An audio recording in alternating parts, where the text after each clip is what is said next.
Hello friends and welcome back to my channel. कैसे हैं आप सभी? आई होप सब अच्छे होंगे, सब बहुत बढ़िया होंगे। तो जी आज दिन है वीरवार का, तारीख है 2 फरवरी और अभी जो टाइम हो रहा है ना वो करीब शाम के बज रहे हैं 3:30। तो 3:30 बजे से मैं अपना ब्लॉग स्टार्ट कर रही हूँ। तो अभी जो है ना 3:30 बजे थे, बच्चों को ट्यूशन वगैरह छोड़कर आई और फिर उसके बाद जो है ना आकर अपने कामों में यहाँ पर लग गई। तो यहाँ पर कर रही हूँ सूट की कटिंग। तो ये है कस्टमर का सूट, तो मेरा सूट नहीं है, ये कस्टमर का सूट है। और अभी जो है ना होली का सीज़न है तो 2-4 कपड़े वगैरह जो भी है ना आए हुए हैं, तो बस इसी वजह से ना थोड़ा बिज़ी ज़्यादा थी, तो बस इसी वजह से नहीं कर पाई थी व्लॉगिंग कल भी। तो कल की शायद थी लेकिन आज सुबह नहीं कर पाई थी क्योंकि काम थोड़ा ज़्यादा था। तो अभी सोचा कि शाम की व्लॉग जो है शूट कर लेती हूँ, फिर आप लोगों के साथ शेयर कर लूँगी। तो यहाँ पर सूट की कटिंग कर दी है, फर्स्ट फ्रंट पार्ट की कर दी है, तो सेकंड पार्ट जो है ना उसी के ऊपर रख दिया है और उसी को रख के है ना सेकंड पार्ट की भी कटिंग कर दी है। उसके बाद जो है ना स्लीव्स वगैरह भी साथ के साथ ही कटिंग जो है कर दी है। इसको कटिंग करके रखूँगी, जैसे ही मुझे रात के टाइम मिलेगा तो मैं इसको सिल दूँगी, अदरवाइज़ इसको कल ही सिलूँगी। तो अभी जो है ना कटिंग इसलिए कर रही हूँ क्योंकि कटिंग में भी ना बहुत ज़्यादा टाइम जाता है कभी कभी। तो कई बार ऐसा होता है कि हमारे पास टाइम नहीं होता है कटिंग करने का, तो जो कटिंग करके रखा होता है कपड़ा तो फटाफट से सिल जाता है। तो सूट सिलने में ज़्यादा टाइम नहीं लगता है, 15-20 मिनट से ज़्यादा नहीं लगते हैं, लेकिन उसकी फिनिशिंग में बहुत टाइम लगता है। जैसा कि फिनिशिंग में आपको बता दूँ, तुरपाई वगैरह ये सब होती है ना, प्रेसिंग वगैरह, तो उसमें ज़्यादा टाइम लगता है। बाकी अभी जो है ना कटिंग करके रख दूँगी। तो रात के टाइम जैसे ही मेरे पास टाइम होता है, जैसे ये करीब आते हैं 9 बजे, तो मेरा 8 बजे तक काम सारा ख़त्म हो जाता है ना। तो इसी वजह से मेरे पास 1-1.5 घंटा होता है, तो उस टाइम पे मैं अपनी सिलाई वगैरह कर लेती हूँ। तो बस उसी के लिए ना मैं ये कटिंग वगैरह करके रख रही हूँ। तो जी बस यहाँ पर सारी कटिंग वगैरह सब हो गई है और अभी जो है ना बाकी के काम की भी कटिंग कर लेते हैं, जैसे गले की पट्टी वगैरह सब कुछ मैं एक साथ ही करके रख लूँगी। तो जी यहाँ पर देखिए गला ये वाला होता है ना, गला ये मैं अटैच करने वाली हूँ, इसे प्रेसिंग से चिपका के रख दूँगी। सब कुछ काम मैं रेडी करके रख दूँगी। और अभी जो है ना मैंने सारा काम ख़त्म करके रख दिया है और अभी फटाफट से आ गई हूँ यहाँ पर। मतलब ये क्या है, ये है मैदा है, तो मुझे मैदा गूंद के रखनी है आज, क्योंकि क्या है ना आज बनेंगे खाने में छोले भटूरे। तो छोले मैंने पहले ही भिगो दिए थे दोपहर में, तो अभी जो है ना फटाफट से मैदा गूंद के रख दूँगी। तो यहाँ पर थोड़ा सा मैंने सोडा लिया है, जो खाने वाला सोडा होता है ना वो डाला है इसमें। उसके बाद थोड़ा नमक भी डाला है इसमें। उसके बाद मैंने इसमें दही ऐड करूँगी और रिफाइंड ऑयल, तो तीनों चीज़ों को मिक्स करके है ना इसको अच्छे से मिक्सअप करके रख दूँगी। तो दही जो है ना मेरे पास अवेलेबल थी नहीं, तो मैं जो है ना जब ट्यूशन से आई थी ना तो लेते हुए आई थी। और यहाँ पर रिफाइंड ऑयल इसलिए डाला है ताकि जो है ना ये सॉफ्ट वगैरह बने। तो मेरे पास है ना ये मैदा काफ़ी दिन की रखी हुई थी। एक्चुअली में मैंने जब लास्ट टाइम भटूरे बनाए थे ना तो मैंने मंगा के बनाए थे कि मैदा मुझे नहीं पता था कि मेरे पास रखा हुआ है। तो आज मेरा अचानक से नज़र पड़ गई थी कि मैंने देखा कि मैदा रखी हुई है, तो मैंने तभी के तभी जो है ना भिगो के रख दिया। तो कभी कभी ऐसा होता है ना कि अचानक से आप सबको याद आता है और अचानक से ही सारा काम हो जाता है। तो बस इसी वजह से ना मैंने फटाफट से कर दिया। और अब जो है ना ये काम आ जाएगी, वरना ज़्यादा दिन की रखी है ना ये ख़राब भी हो सकती थी। तो जी मैदा को अच्छे से मिक्सअप कर लेंगे, सारे अच्छे से गूंद लेंगे, क्योंकि मैदा को गूंदने में टाइम तो ज़्यादा लगता नहीं है। अभी मैं इसको रफली गूंद के रखूँगी, फिर उसके बाद जो है ना जब भी बनाऊँगी ना तो दोबारा से एक बारी जो है ना इसको मीट दूँगी। तो जी चलिए कर लेते हैं फटाफट से। तो जी चलिए गूंद गया है आटा अच्छे से, और जो है ना मैंने इसको अच्छे से गूंद के रख दिया है, जितना मतलब मेरी कोशिश हो सकती थी। अभी जो है ना मैं इसको बर्तन में करके रख दूंगी, ढक के ऐसे बर्तन में, और इसमें थोड़ा सा रिफाइंड ऑयल भी लगा दूंगी ताकि इससे जो है ना ये और भी सॉफ्ट रहे। तो देखिए मैंने इसको इसमें करके रख दिया है। तो अभी इसको ढक के रख दूंगी कुछ देर के लिए, और ऊपर से भी इसमें थोड़ा सा रिफाइंड ऑयल में लगा देती हूँ ताकि जितना हो सके ना अच्छा सा रहे ये, क्योंकि कहते हैं ना जितना चौपड़ गिरेगा ना उतना अच्छा सॉफ्ट और मतलब डो जो है ना अच्छा बनेगा।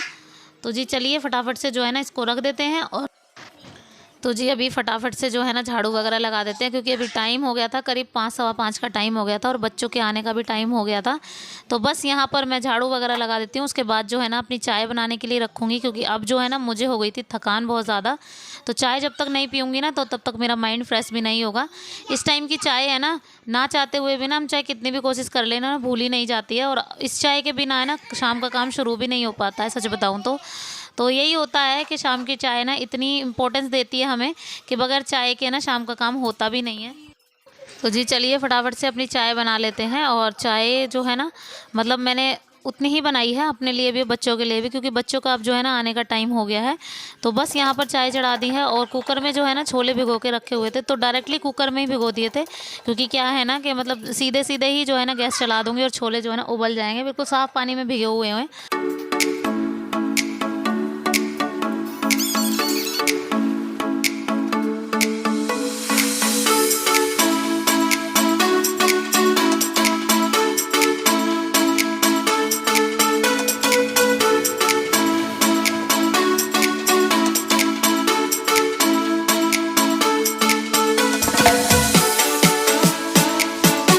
तो जी चलिए पी लेते हैं चाय। बन गई है चाय हमारी, तो आइए आप लोग भी पी लीजिए और फटाफट से जो है ना चाय पी लेती हूँ, फिर उसके बाद हो जाएंगे शाम के काम स्टार्ट।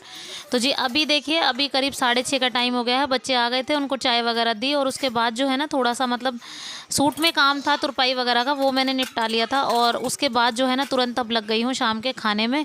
तो यहाँ पर छोले लिए हैं, उसमें नमक भी डाल दिया और उसमें थोड़ा सा चुटकी भर मैंने सोडा भी डाला है।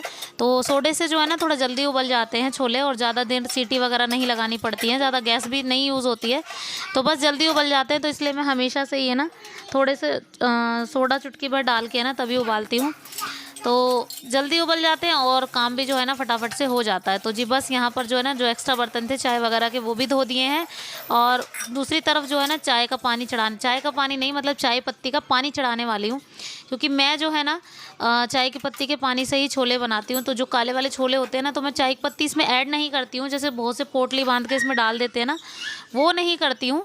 अलग से चाय की पत्ती का पानी उबाल लेती हूँ और बिल्कुल काला कर लेती हूँ उसे, मतलब तब तक छोले उबलेंगे ना तब तक ये पानी जो है ना अच्छे से उबल जाएगा, मतलब खोल जाएगा।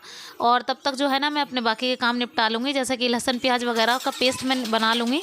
तो लहसुन प्याज और टमाटर तीनों चीज़ों का मैं पेस्ट बना लूँगी और इन सब चीज़ों को पेस्ट बना के रख लूँगी। तो मैंने लहसुन प्याज अदरक तीनों चीज़ों को एक साथ काट लिया था और अब इसको ग्राइंड कर दिया है। अभी इसमें एक टमाटर भी ऐड कर दूंगी और तीनों चारों चीज़ों को जो है ना अच्छे से ग्राइंड कर दूंगी, इनका फ़ाइन पेस्ट मैं बना लूँगी। तो फ़ाइन पेस्ट का मतलब ये होता है कि मतलब जो ग्रेवी होती है ना छोले वाली, वो इस फ़ाइन पेस्ट से ही बनती है और बहुत अच्छी उसी से ही बनती है। और बस उसी के लिए मैंने जो है ना ये पेस्ट तैयार कर दिया। तो जी छोले वगैरह अच्छे से उबल गए हैं, फटाफट से जो है ना इनको छोंक लेते हैं। तो यहाँ पर मैंने ऑयल ले लिया है। ऑयल को जब तक बिल्कुल मतलब अच्छे से हीट हो जाएगा, गर्म हो जाएगा ना, उसके बाद मैं इसमें लौंग, इलायची, काली मिर्च तीनों चीज़ों को है ना अच्छे से कूट के मैंने रख लिया है, तो इनको इसमें ऐड कर दूँगी। और फिर उसके बाद जो है ना सीधे सीधे जो फाइन पेस्ट बनाया हुआ है मैं उसको भी ऐड कर दूँगी। तो इसमें कुछ एक्स्ट्रा जैसे हम टमाटर वगैरह कट करके, प्याज वगैरह कट करके डालते हैं ना, वो सब चीज़ें नहीं ऐड करूँगी, सिर्फ इसमें ये पेस्ट डाल दूँगी। तो मैंने जो है ना लौंग, इलायची, काली मिर्च डाल दी और उसके बाद जो है ना ये पेस्ट डाल दिया है। और अभी जो है ना फटाफट से मैं इसमें बेसिक मसाले ऐड कर दूँगी, जैसे भी नमक, मिर्च और हल्दी और गरम मसाला। तो बगैर गरम मसाले के तो स्वाद नहीं आने वाला है, तो वो तो ज़रूर ही ऐड करना है मुझे। तो यहाँ पर इस मसाले को जो है ना बहुत अच्छे से मुझे पकाना है ताकि इसका कलर जो है ना अलग निकल जाए। दूसरी तरफ देखिए मेरा जो चाय पत्ती वाला पानी है ना वो भी अच्छे से काफ़ी उबल गया है, तो मैंने उसको ठंडा कर लिया है और छान लिया है मैंने उसको। तो छान इसलिए लिया है क्योंकि चाय की पत्ती ना आए, तो बस इसी वजह से मैंने उसको छान दिया है। और अभी जो है ना मसाला भी अच्छे से काफ़ी भुन चुका है, तो मैं इसको जो है ना छोले ऐड कर देती हूँ इसमें, क्योंकि उसको बाद है ना छोले डालने के बाद पानी पकने में भी बहुत टाइम लगेगा। लेकिन फिर भी है ना मैंने क्या किया ना, मतलब इसीलिए पानी पका लिया था कि पानी जो है ना अच्छे से पका हुआ रहता है ना, तो थोड़ा कम पकाने की ज़रूरत पड़ती है, तो ग्रेवी है ना थोड़ी जल्दी ही थिक हो जाती है। तो यहाँ पर छोले देखिए, छोले ऐड कर दिए हैं मैंने और मेरे छोले बनकर है ना हो गए थे बिल्कुल रेडी। तो अभी जो है ना मेरे छोले बनकर हो गए हैं रेडी। मैंने इनमें बाद में धनिया भी ऐड कर दिया था। मैंने कुछ देर के लिए पानी पकाया और देखिए मेरे छोले का कलर जो है ना बहुत ही अच्छा आया था। तो जी बस अभी यहाँ पर आ गए हैं, भटूरे बनाने की हो गई है तैयारी। तो चलिए भटूरे भी बना लेते हैं। तो यहाँ पर इसको छोटे वाले इसको है ना मैं निकाल के रख दूँगी, क्योंकि ये गैस के लिए होता है। तो सबसे पहली जो छोटी पूरी होती है ना वो गैस के लिए ही होती है हमेशा ही। तो भटूरे है ना थोड़े टेढ़े मेढ़े से आ रहे थे, लेकिन क्या है ना कि मतलब मुझसे तो कभी कभी ऐसे ही बन जाते हैं, कभी कैसे कभी कैसे। तो ऐसा कुछ नहीं है, टेस्ट में बिल्कुल सेम थे सारे और वैसे कोई दिक्कत नहीं थी। वैसे तो सब कुछ अच्छे अच्छे जैसे हमसे कभी कभी नहीं बनता है ना, तो बस मैं तो ये नहीं कह रही मैं कि मैं बहुत अच्छी कुक हूँ, लेकिन ये है कि मैं इतना कर लेती हूँ कि मैं अपने बच्चों को अच्छे से खिला देती हूँ। तो अपनी तारीफ़ इतनी भी नहीं करती कि मैं बहुत अच्छे से बना लेती हूँ, लेकिन ये है कि बहुत अच्छे भी नहीं बने थे तो बहुत बुरे भी नहीं बने थे और बहुत बढ़िया भी बने थे।